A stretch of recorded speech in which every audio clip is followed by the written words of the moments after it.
really involved in like the student newspaper or yearbook or like writing and stuff like that. I think that's really important. Yes? Do you travel outside of El Paso for stories? I've only gotten to travel once, and that was when President Obama came to Carlsbad Caverns last year, I think. So I got to go to Carlsbad Caverns for free, and that was really fun. But I did have coworkers travel to Marfa when the Supreme Court Justice Scalia died. Since the Paso Times is pretty small and we have, like, we're hurting because the print product is hurting, we don't have a big budget for travel. The sports reporters will follow the teams when they go to regionals and stuff, like Midland. Not very fun, but they'll pay for your meals. So it's good. Pay for your meal? Yes. Do you have like set hours that you work, or I know you have deadlines, but do you work whenever you feel inspired, or like when stories are going on, or are you in your office from like 8 to 7? I'm in my office, or I'm in my office from like noon to 8 about. There are some times though where they'll call me at 8 o'clock in the morning and say something's happening, like we need you to go out and cover it real quick. So I'll adjust my hours that way. It's pretty flexible, and that's something I like about it, is that like I'm always like on the go, so the day kind of goes by pretty quickly because I'm not just like sitting there looking at a computer screen. Unless I'm having trouble thinking of something to write, then I'm just sitting there like taking like coffee breaks and stuff. Yes. Do you decide which department you go into, like entertainment, sports? No, usually the editors, like we all have different beats. So there's one reporter that covers just the county, there's one that covers just education, and there's one that covers just city council. And all the stories they write are just about that. And they were appointed to those beats, and they're older, they're more experienced and stuff. Where I am, a general assignment, it's like for the newbies, or I guess I'm still a newbie, even though I was hired like 2 years ago, because we haven't really hired too many people. And then you kind of like, you can, within your beat, if you have suggestions for stories you want to write and stuff, so like if I wanted to write a story for entertainment, I would tell my editor, and they'd determine, yeah, you can, or no, we're going to give this to Dave, or whatever. So they're also flexible. Yes?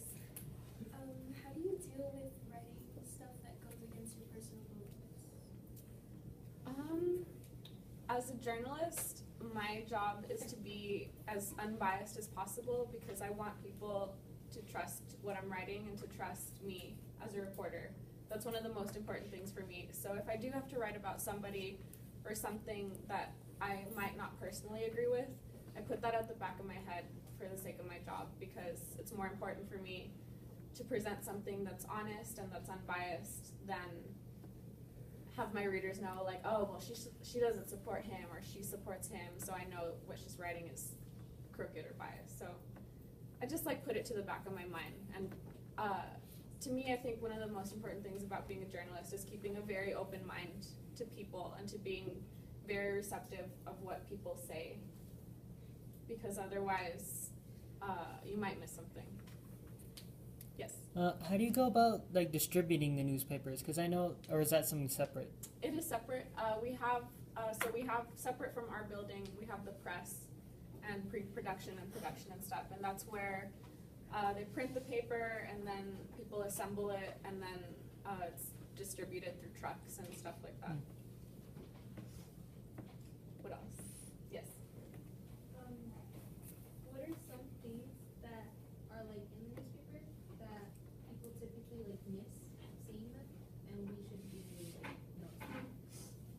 So people complain a lot that we don't report on like city council and stuff like that, but we do almost every day, and I don't understand how people miss it. But I think that's something to definitely be aware of. The things that do best on our website are usually entertainment.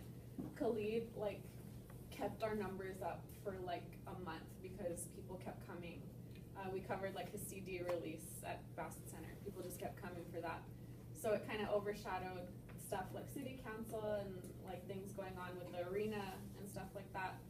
So even though that stuff is kind of boring and like dry, it's still really important to look at because it's like the future of El Paso and like what our leaders are doing that's going to impact you guys and like your futures on how you live in the city. So I think those things are really important to keep looking at. Yes.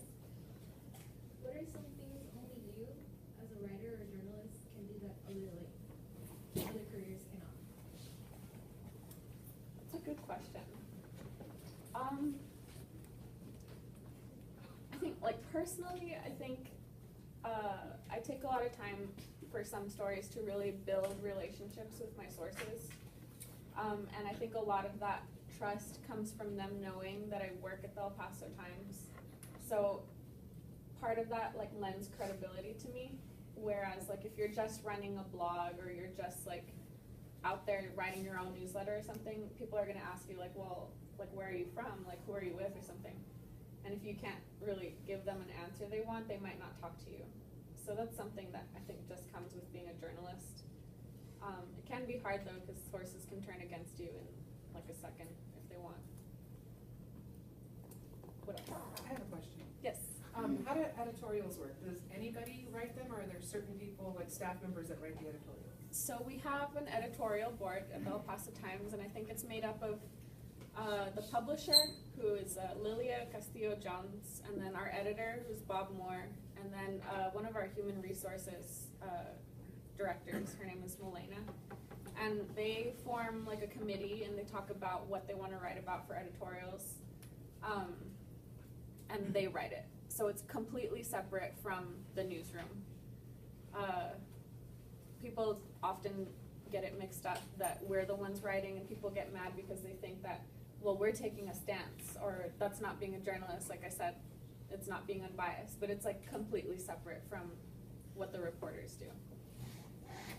A lot of their questions are based on the fact that they recently learned about yellow journalism. Okay. And we're kind of trying to show them, different examples of that. So when they're asking you things about like how accurate things are and stuff like that, it's just, I think they kind of, the line is still a little blurry for them as far as like what print is actually completely fact-based, stuff like that. We were talking a lot about headlines and how headlines tend to, some of them in a way, like show a lot of bias about certain things. Yeah. And so I think that's why they're kind of wondering how accurate things are and who checks those things. Yeah. And stuff like that. And we actually have one of my coworkers is solely in charge of the print product, so he's the one who reads the headlines and makes sure things are like news style, because the people who design our newspaper in Phoenix a lot of times will put very sensationalist headlines, and that's not what we do at the time. So he'll go back and check just to make sure everything, we have to make sure we're not indicting anybody of a crime in a headline or accusing anybody. We have to make sure we use the word alleged a lot. There's a weird thing where if we say man arrested in killing of 2 people or whatever, we have to be really careful about the word in, because we can they can come back and sue us for libel if we convict him before he's actually gone to trial. I do some research on libel laws and stuff like that, and I think we probably have a lawyer on retainer just to make sure things like that don't happen, because they have. So who knows about Hulk Hogan and Gawker?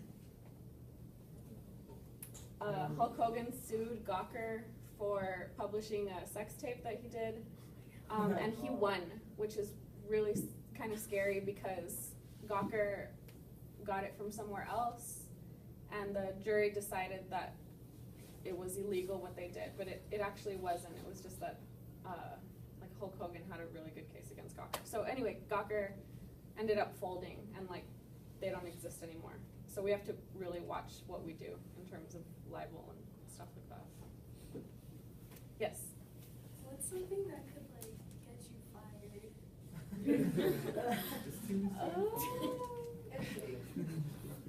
I don't know.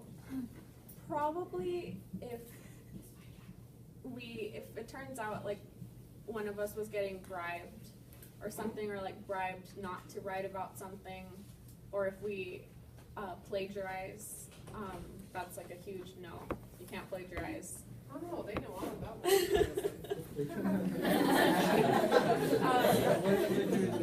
Yeah, so stuff like that, and then other stuff like don't drink on the job, don't do drugs on the job, stuff like that.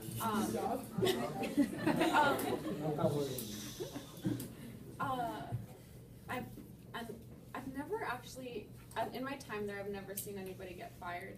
I've seen people quit before they can get fired. But honestly, since we're so short-staffed right now, it's a little hard to fire somebody because it'd be really hard to replace them quickly. What else? Yes.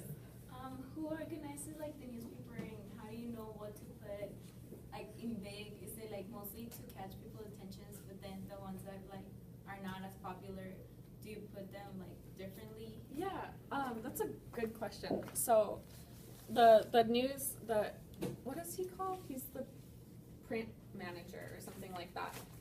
And the editors make decisions on where to put stories based on how they're written, what the subject is, the pictures, like pictures are a big thing. So this was our story on we had a huge series on bars in El Paso and liquor sales and stuff like that. So that's why this went up so high, because we had been working on it for a really long time, and I think people were really proud of it, so they put it up high. Usually, the lead story, this is called the lead, and it's the one that runs across the top. And the lead story is usually the most news-heavy story. So in today's paper, I think Jeff Sessions is probably way up here. And then this is the centerpiece. The centerpiece is usually a little bit more featurey, or it's something with really good art, and we use the centerpieces to catch people's eye and hopefully draw them to like read the rest of the paper. And then the bottom story, it's usually called down page, because when you see the paper like on a stand or something, you're seeing it like this. So everything like this is called above the fold. And then whatever down here is just a third story to fill. So the editors and the print manager make decisions on what story deserves to be up highest and what story deserves to be the centerpiece and stuff like that. Yes? Are you gonna want to stay in with the Paso Times, or do you want to like get into your New York Times and stuff like that? So if I ever got an opportunity to work at the New York Times, I'd probably take it. But my goal, and something that I've had like since I graduated from college, is that I really want to stay in El Paso because I was born and raised here. This is my entire home. Like all my friends are here, my family is here, and it took going away to college and coming back to realize just how important that was to me. So one of my goals is to stay with the El Paso Times as long as possible, to try and help the community and like help tell the stories that need to be told and like do the investigative work that's needing to be done here in El Paso, just because a lot of people, and I totally understand why, when they go to college they leave and they don't come back. But I want to stay in El Paso. It's a great, really low cost of living town. Yes. How big is your network, such as like people you work with or have like as a contact that you can use for future reference? It's really big, and it's grown. The only way it's grown is just the longer I'm there, the more people I talk to. So I have like a big stack of business cards that I've exchanged with people who tell me like if I need something for a story, please call them. I have the network. I'm available to the network of my other reporters. So if I need something but I don't have a number, I can go to somebody else who does and get that information from them. So it's pretty big, and we've got access to a pretty large amount of people.